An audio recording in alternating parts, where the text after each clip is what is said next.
having this really great adventure, but all the shows were great. And I had known like David Lindley from when he was in Kaleidoscope and seeing those guys opening for the Mothers of Invention and stuff.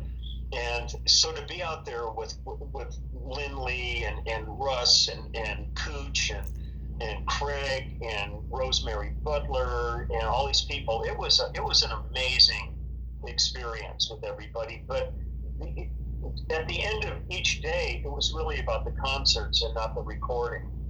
To me, the recording became almost an ancillary part of the tour, even though that represented the tour at the end of it. It was really still the joy of being out playing for people that made it. But it's also one of the few, to me, live albums that everything's live on that record. There's so many live albums that the only thing left is the audience at the end of it. The bands go back in the studio and replace everything. Yeah. And this was really, man, what you hear on that record is what went down.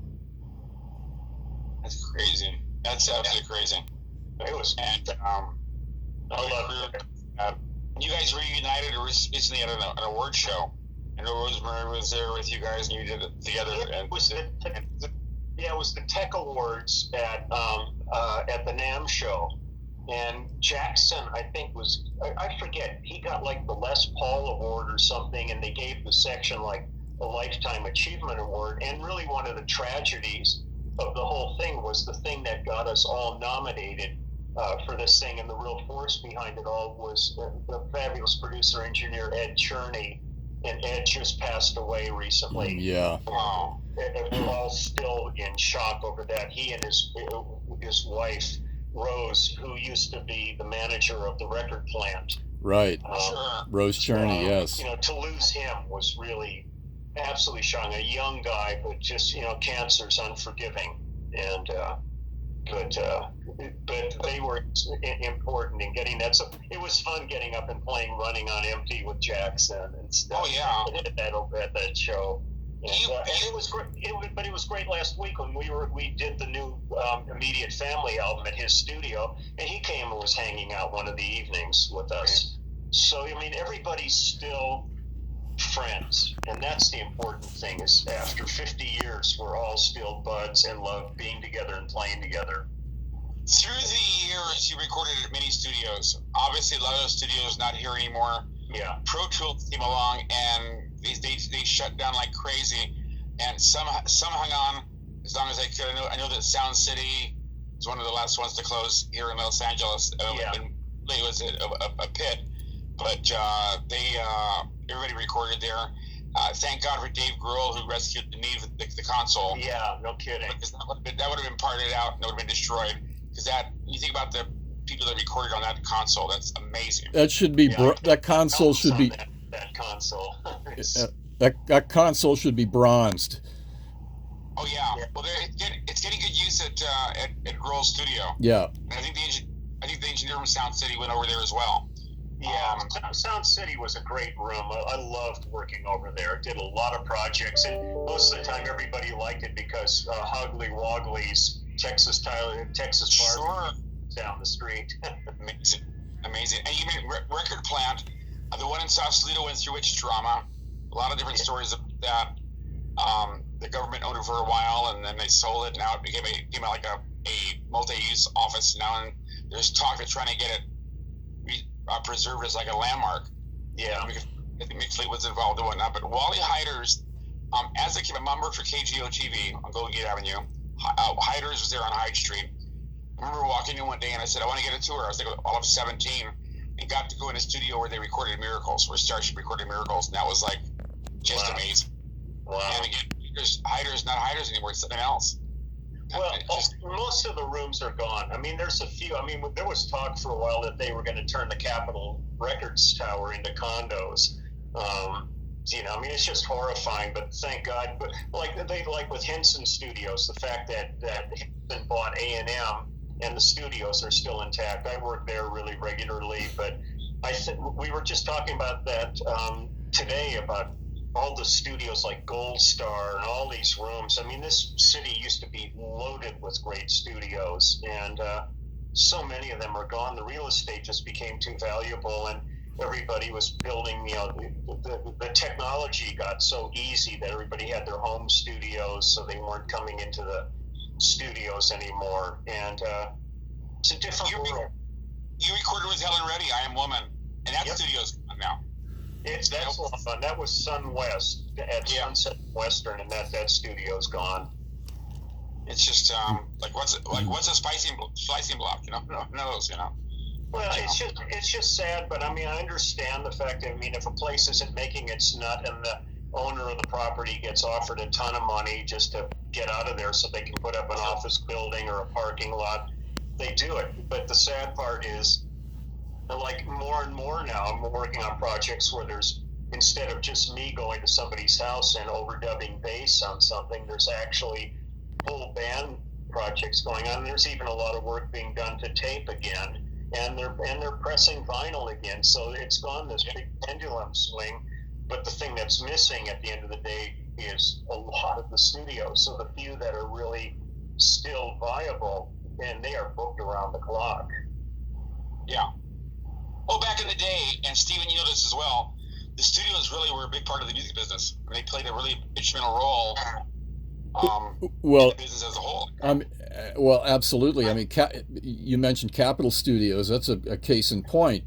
All of the business was in the top, 12 floors, but the ground floor was the studio. That was really where everything was birthed, if you will, but the studios having or the record companies having their own studios was a matter of economics and control, really. Yeah.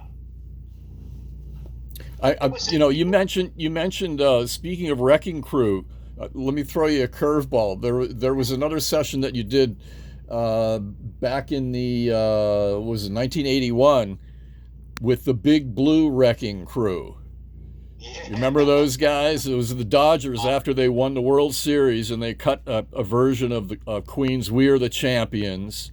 Yeah. And so you were on that session. What was that session like? Well, it was great.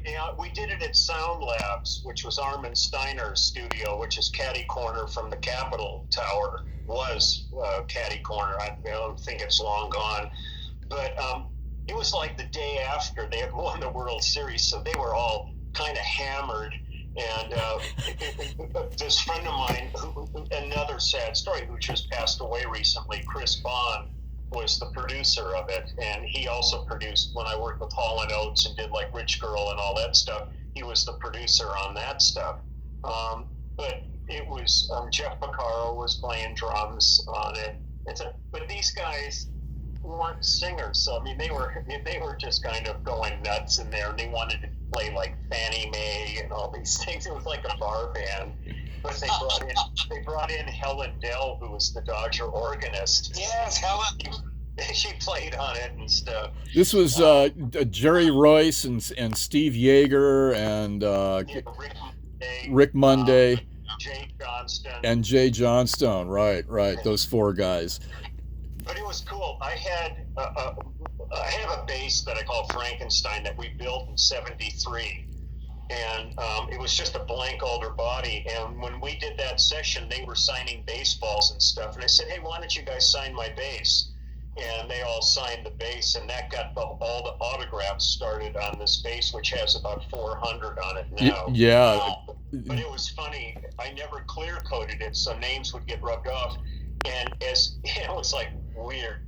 Every time, like, one of those guys' names would get rubbed off the bass, they would get dropped from the team. And I bumped into Yeager one day, and I told him that, and he said, rub it, because he wanted to move out. Well, but it was fun, and then they went on like the Tonight Show or something, and oh yeah. Well, I was at Elektra Asylum in the PR department when that was released. And I was working at Elektra on La Cienega Boulevard. It was the Joe Smith era.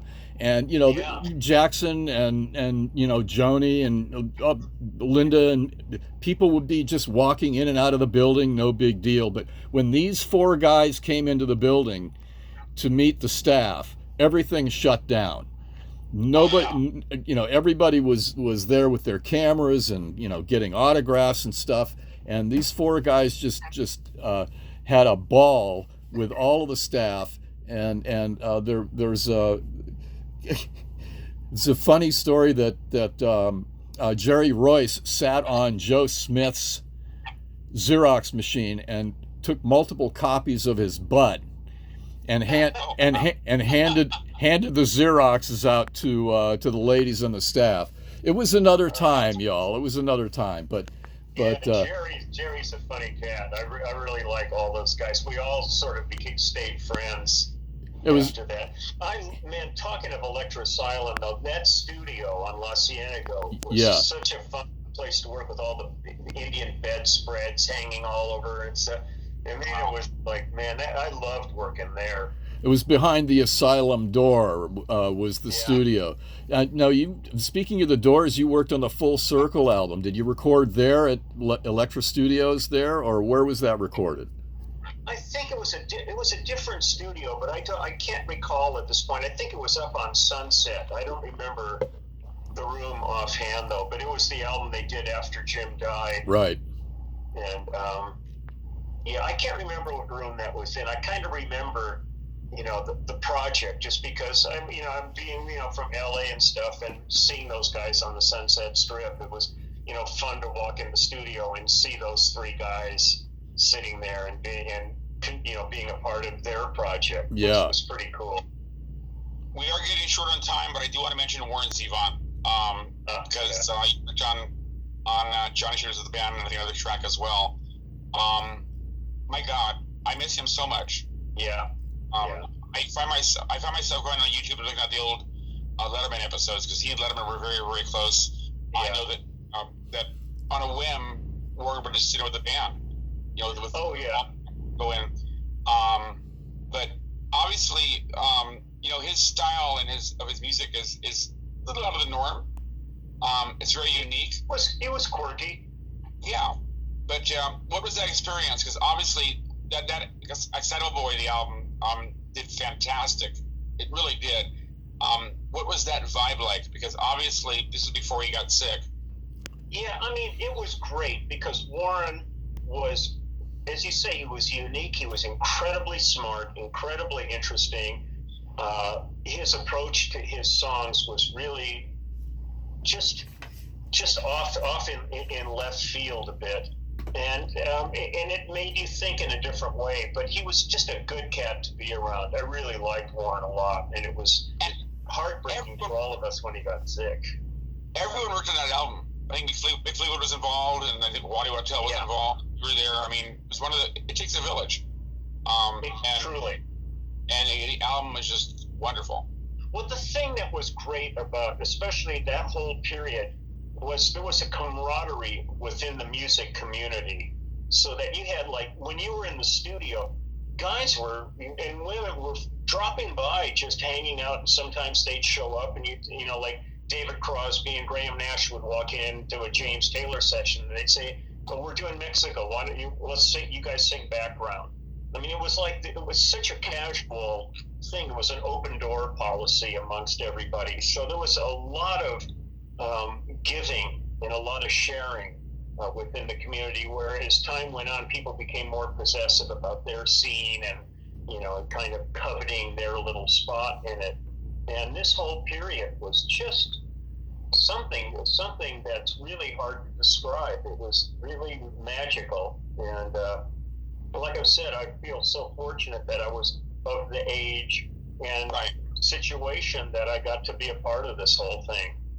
That being said, you worked a lot of young talent as well. Vanessa Carlton, 1,000 Miles. Ron Fair produced that. It really kind of rescued that. I guess there were some issues early on when it just wasn't jiving, and he kind of came in and kind of made it right, and it turned out really good. Oh, that was a great. I loved that. We did that over at Henson, and I remember walking into the studio, and I see this little, it's kind of a squirt of a girl sitting out there at the piano, just burning through Chopin, practicing. Yeah, and I was going, this is going to be cool, and it was. And Ron was an interesting guy to work with. in the studio. But I really love when I go in the studio, and especially if it's like a young artist, like in their 20s or something. It's really great to tap in to what their interests are, their approach to their music, and what they're listening to, and how they're doing it. It keeps it all fresh. I always feel like I'm sort of in the Peter Pan business. You never really have to grow up. The less you grow up, kind of the better off you are. And then there's those that don't have a clue. You just want to get up and walk out. I mean, that's got to be frustrating. Yeah, it's life. Yeah. I look at everything every day. Like when I get to do something, like today was great. I've been a fan of Flight of the Conchords for a long time, and Brett McKenzie is so talented. I did like the Muppet movies with him. He did the music for those, and he's been doing this solo record, and I think we're now finished. The 4 tracks we cut today, I think, are the end of this album, and they're from New Zealand. And it's just, I just kind of look around the room, and I'm with really great players and really great friends playing really great music, and I go, what the hell else is there? And they bought us lunch. There you go. It's like, done deal. Can't beat that. Exactly. Any partying shots there, Stephen, because we are running late here. I know it's past Leland's bedtime. Oh, yeah, that's yeah. You're talking to an insomniac. Really? No, it's just been a great pleasure. We could probably go on for another 3 hours. I have another 300 questions to ask, but for another time. But best to you. And if this does well, let's do volume 2. Please. I'm going to have you on again for sure. I'd like to have you and Waddy on together. It'd be great. It'd be really fun. Yeah, and we'll look forward to hearing the next Immediate Family record. When's that going to drop? Not sure. It'll probably be early in the year. Right now we've got all the basic tracking done. They're going to go start, I think, on Monday at Steve Postel's house, and we're going to start scrutinizing everything, and then the guys are going to start working on vocals and solos and stuff. But we got the main core of all these songs in the can now. And when do you think this is going to air? This will air on Friday. Okay, because the Immediate Family is playing at Bogey's in Westlake Village on December 22nd. Oh, wow.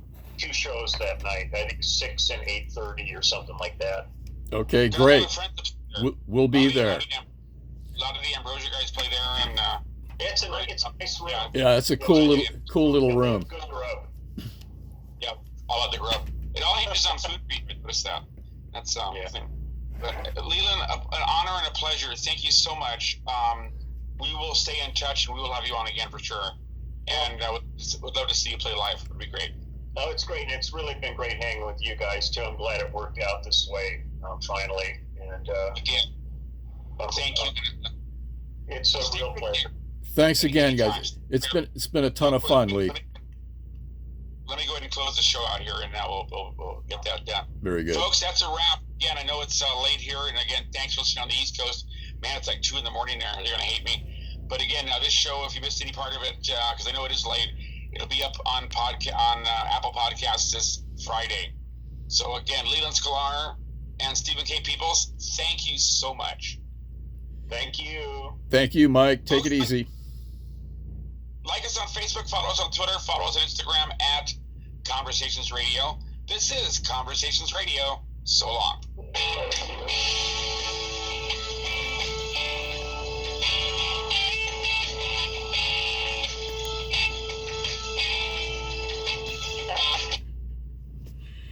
That's it. There you go. It's in the can. Thank God for Audacity. Very good. Hey, that was a lot of fun, Lee. I really appreciated your stories. You got some great stories, and I know that we just scratched the surface here. Love to get together with you again. I'll tell you, one of my favorite things, if it was, when I was a kid, my parents, every summer, we would go to the Hollywood Bowl for Gershwin night. And at one of the Gershwin nights that we were there, right in the middle of, I think it was Concerto in F. The orchestra stopped playing and walked out. It was back when they had the reflecting pool in front of the ball, and they walked out to the edge of the pool and looked up, and Sputnik flew over. Oh, wow. And so, I mean, everybody was freaking because nobody had ever seen anything. This little silver dot went across the sky, and then as soon as it passed, everybody went and sat down, and the orchestra continued. But it was, I'll never forget that as long as I live. Wow. Have you seen the space station fly over? Ever seen that? I've heard you can actually see it. You can go online to get the sightings. Yeah, you can. You can track it. Yeah, I'll have to do that. I've got a telescope. I should see if I could actually, latch onto it with a telescope.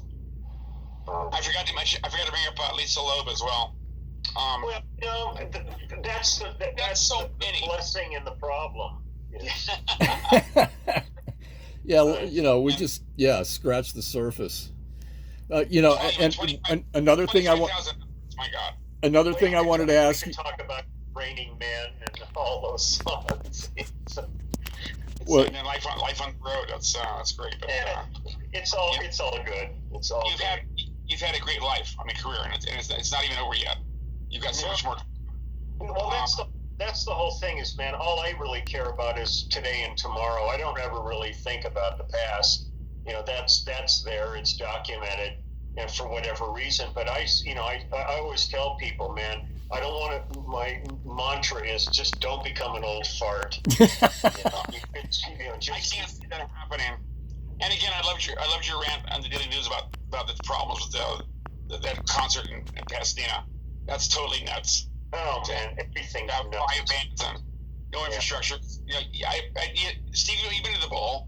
Go to the Bowl and the Greek theaters. You can go by there, and all the trucks are lined up. All the trucks and the buses, and that's just one band. Yeah. And it's like 5 trucks. Imagine there's 5 bands. They got to park their shit somewhere. Yeah, it's a cluster F. It's just It's tough. It's tough. You want to see shows be successful on it, but you also want things to be run safely and efficiently. And there's a bunch of idiots that are on the city council that don't know their ass from a hole in the ground when it comes to this stuff. And they underbid shows, and they don't know what the hell they're doing, and they don't put out trash cans, and so everything just becomes a big mess. Mm. Not to mention Stats is closed, which is I just found out. Stats went out of business. Stats. That was the Christmas decoration place.